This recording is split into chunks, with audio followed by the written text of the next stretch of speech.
বুক ভরে ভালোবাসলেও মিলন হয়নি কাঙ্ক্ষিত মানুষের সাথে। প্রেমে ভাঙনের পর শেষ করে দিতে চেয়েছিলেন নিজের জীবন, কিন্তু সেই ভয়ঙ্কর অবস্থা থেকেই উঠে এসে হয়েছেন একজন আয়রন লেডি। ভোটে নির্বাচিত হয়ে নেতৃত্ব দিচ্ছেন ডাকসু সংসদে। বলছিলাম নয়া নারী নেতৃত্বের তরুণ তুর্কি ফাতিমা তাসনিম জুমার কথা। সোশ্যাল মিডিয়ার কল্যাণে এই অগ্নিকন্যাকে চিনলেও অনেকেই জানেন না তার সংগ্রামী জীবনের গল্প। অন্য 10টা মেয়ের মতোই সাধারণ ছিলেন জুমা। ভালোবাসায় প্রতারিত হয়ে তিনিও একদিন আত্মহত্যা করতে চেয়েছিলেন, কিন্তু সৃষ্টিকর্তার ইচ্ছায় আজ তিনি হাজারো তরুণীর অনুপ্রেরণা। কেননা কষ্টকে শক্তিতে পরিণত করার মতো বিরল উদাহরণ সৃষ্টিকারী নারী এখন আর খুব বেশি দেখা যায় না। ফলে কেউ কেউ বলেন জুমা মচকালেও ভেঙে যান না, ফিনিক্সের মতোই জ্বলে ওঠেন আপন মহিমায়। লড়াই করেন শত্রুর চোখে চোখ রেখে, সমালোচনা, ট্রোল আর ভয়কে মোকাবেলা করেন বীরাঙ্গনার মতো। জুমার জন্ম বাংলাদেশের প্রাকৃতিক সৌন্দর্যের স্বর্গভূমি কক্সবাজারের মহেশখালীতে। বাবা মায়ের আদরের কন্যা নিজের গ্রামেই শেষ করেন প্রাথমিক ও মাধ্যমিকের পাঠ। স্কুলে থাকতেই তিনি বেশ কিছু প্রতিযোগিতায় গিয়ে প্রমাণ করেন নিজের প্রতিভা।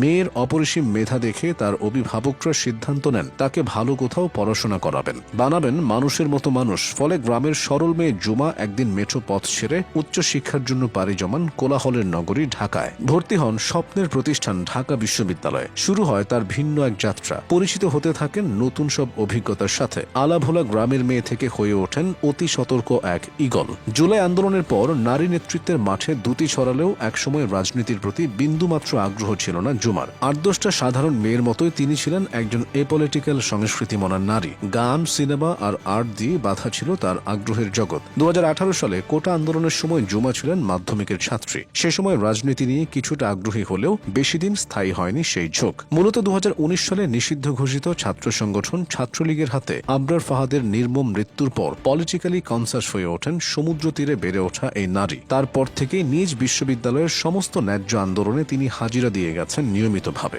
এমনকি সহপাঠীদের কাঁধে কাঁধ রেখে লড়েছেন জুলাই আন্দোলনেও। দীর্ঘদিন ধরে অফিসিয়ালি কোনো দলের সাথে না থাকলেও 5ই আগস্টের পর জুমা যোগ দেন 24-এর বিপ্লবী বাঘ তরুণ নেতা ওসমান হাদির ইনকিলাব মঞ্চে। তারপর শিবির প্যানেল থেকে ডাকসু নির্বাচনেও অংশ নেন এ নারী। নতুন মুখ হলেও তিনি বিপুল ভোটে ঢাবি ছাত্র সংসদের মুক্তিযুদ্ধ ও গণতান্ত্রিক সম্পাদক হিসেবে নির্বাচিত হন। জুমার রাজনৈতিক সফর খুব অল্প হলেও এই কাটাময় পথে তাকে সহ্য করতে হয়েছে বিচিত্র সব যন্ত্রণা। শিবির প্যানেল থেকে নির্বাচন করে গুপ্ত ট্যাগও জুটেছে তার নামের পাশে। এমনকি কেউ কেউ তো তার বিয়ে দিয়ে দিয়েছিলেন ডাকসু ভিপি সাদিক কায়েমের সাথে। শিবির সখ্যতা থাকলেও চিন্তায় লিবারেল এই নারীকে অনেকেই দিয়েছেন হিজাবি ফেমিনিস্টের তকমা। নারী হওয়ায় ভয়াবহ সব হ্যারাসমেন্টের মুখেও পড়তে হয়েছে তাকে। এমনকি ধর্ষণ ও হত্যার হুমকিও মিলেছে কখনো কখনো। তবুও দমে যাননি এই নারী। সব আঘাতকে মোকাবেলা করে টিকে আছেন রাজনীতির দুর্গম প্রান্তরে। জুমার ক্যারিয়ারে সবচেয়ে ভয়াবহ কলঙ্কটি হলো ওসমান হাদির সাথে তার প্রেম। কি আশ্চর্য একবার ভাবুন, যে লোকটিকে নিজের আপন ভাই মনে করে কাঁদছেন জুমা,